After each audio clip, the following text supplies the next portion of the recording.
ആരാ ചെയ്യുക? അതിന് മറ്റുള്ളവരാണ് ചെയ്യുക. എന്തുകൊണ്ട്? ഒരു നഷ്ടവും അവർക്കില്ല. നഷ്ടം ആർക്കാണുള്ളത്? പറ, ആർക്കാ നഷ്ടം സംഭവിക്കുക? മുസ്ലിമീങ്ങൾക്ക്. ഇറാൻ ഇനി ഒരിക്കലും അമേരിക്കയെ തിരിച്ചടിക്കൂല. ഇറാൻ തിരിച്ചടിക്കുകയാണെങ്കിൽ തിരിച്ചടിക്കുക എങ്ങനെയായിരിക്കും? ഒരു സാധാരണ നിലയിൽ ഒരു രാജ്യം തിരിച്ചടിക്കുകയും പോലെ ഇറാൻ തിരിച്ചടിക്കുകയാണെങ്കിൽ ഖത്തറിലോ സൗദിയിലോ പറ ഉള്ള അമേരിക്കൻ ക്യാമ്പുകളെ ആക്രമിക്കുകയാണ് ചെയ്യുക. അപ്പൊ സ്വാഭാവികമായും എന്തുണ്ടാവും? ആ രാഷ്ട്രം ആ പക്ഷത്ത് ചേരും. ഇത് നടക്കൂലേ? നടക്കും. ഇത് നടന്നേ തീരൂ. ഇറാനുമായി യുദ്ധം അനിവാര്യമാണ്. അത് നടന്നേ തീരൂ.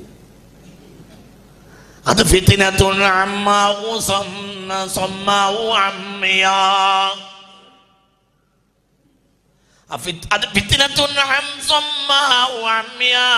അത് കണ്ണില്ലാത്തയും കാതില്ലാത്തയും യുദ്ധമായിരിക്കും.